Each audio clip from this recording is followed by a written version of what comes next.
All right. Speaking of the Houthis, U.S. to relist Yemen's Houthis as specially designated global terrorists. That's the worst kind, the specially designated kind.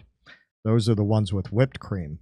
The Biden administration is expected to soon announce plans to redesignate Iranian-backed Houthi rebels in Yemen as specially designated global terrorists, according to two people familiar with the White House decision and a U.S. official. The move comes as the Houthis have launched dozens of attacks on commercial vessels in the Red Sea. The group says it has attacked the ships in response to Israel's military operations in Gaza in the aftermath of Hamas's October 7th attack on Israel. Secretary of State Anthony Blinken delisted the Houthis as both a foreign terrorist organization and as specially designated global terrorists in February 2021, as the administration sought to make it easier to get food imports and humanitarian aid into Yemen.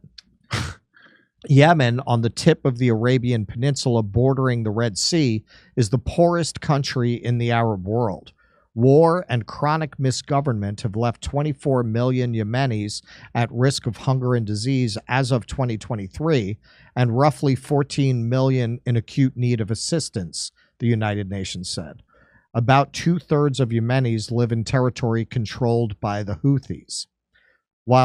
You know what that sounds like to me? That sounds like the legitimate government of the country. Remember I asked why they call the rebels, how much they control? Yeah, they control most of the country. Kind of sounds like that's the government. Yeah. While supporters of broad sanctions argue it's possible to shape any enforcement mechanisms so as to exempt food and humanitarian aid organizations worry that fears of running afoul of U.S. regulation could scare away shippers, banks, and other players vital to Yemen's commercial food supply.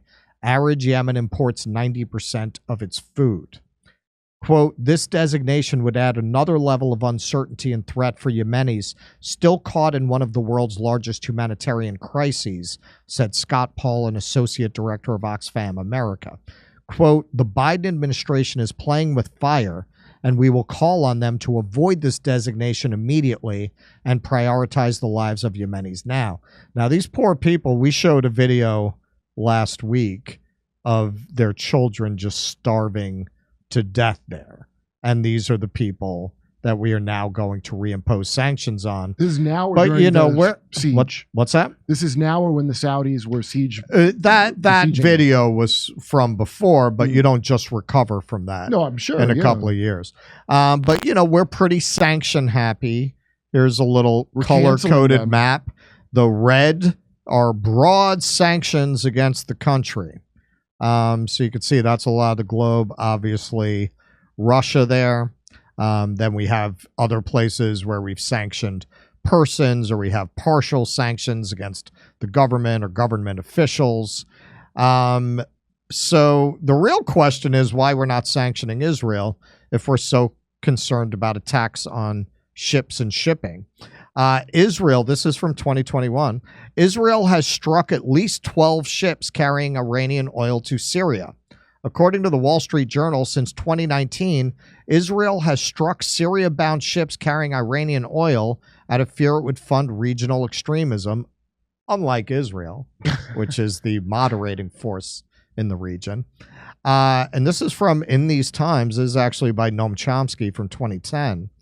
For decades, Israel has been hijacking boats between Cyprus and Lebanon and killing or kidnapping passengers, sometimes holding them hostage in Israeli prisons. Where is the call to bomb Israel from the Western media and political class? So this, you can look this up. This is called The Real Threat Aboard the Freedom Flotilla. Yeah. The United States said that it sold oil from Iran seized on its way to Venezuela, two countries under U.S. economic sanctions, for more than $40 million. So apparently we get in on the Piracy Act too, and we seize people's ships. Privateers. We're privateers. And so we're privateers. Very good. The U.S. and its client states have illegally hijacked commercial vessels, killing and torturing its crew and civilians for literally decades with total impunity, as the Western media class cheers it on as the height of morality. And now they're crying crocodile tears about Yemen.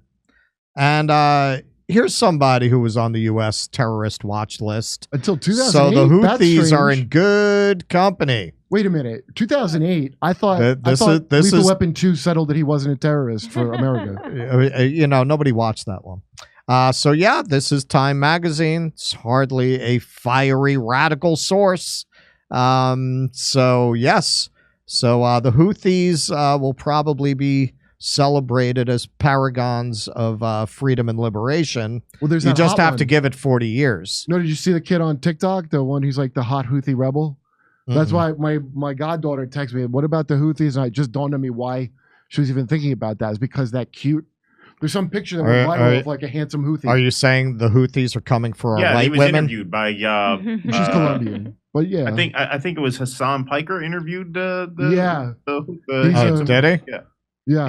a real all right, dreamboat. so this he's dreamy. They're casting him as the new Ken for the sequel, the Barbie sequel. All right, so this is the Yemeni Houthi official statement. This comes to us from Solomon Ahmed on the U.S. categorizing them as a terrorist group. The American classification will not deter us from our firm position in support of the Palestinians.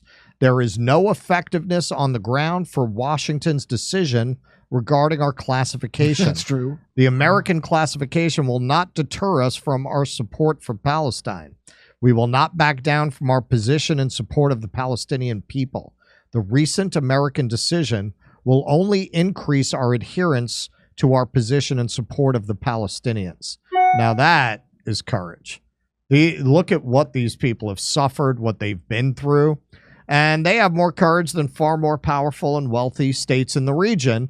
Iran, one gets the sense based on their actions, if they could get the other Arab states to join them, the other Gulf states to join them, they would just declare war on Israel. They tried.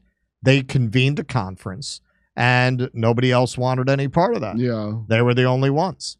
And now they're kind of doing it through proxy, but they don't want to be on their own. They don't want the U.S. to be able to focus their firepower on them. Yeah, well, I think after, and I still remember being in New York after 9/11, and we were like, oh, we're going to Afghanistan. We're going to bomb them back to the Stone Age. These are things I remember.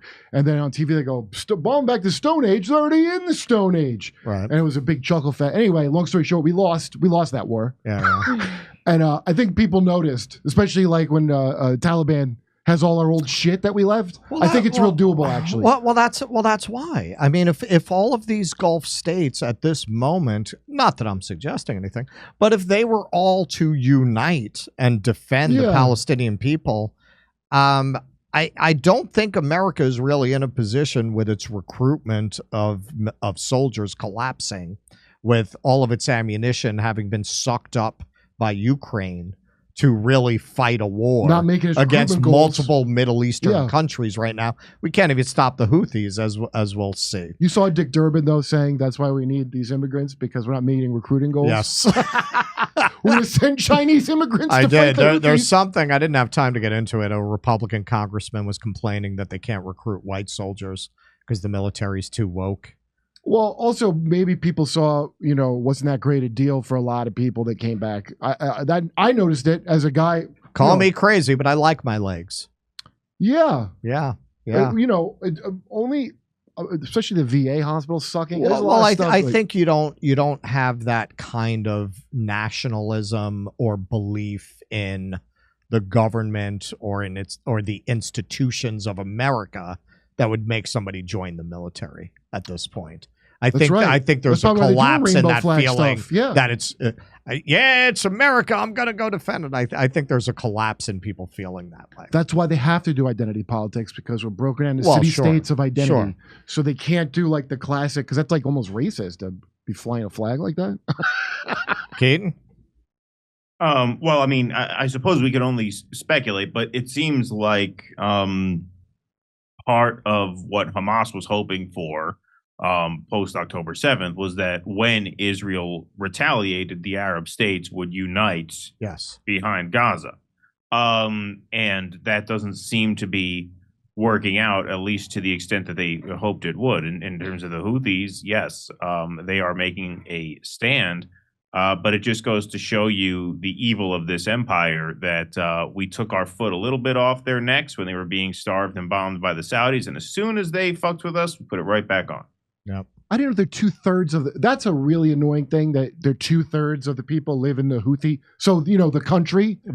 Yet again, like the. Well, they're making it like it's a fringe terrorist organization. It's literally the legitimate government of most of the country. Yeah.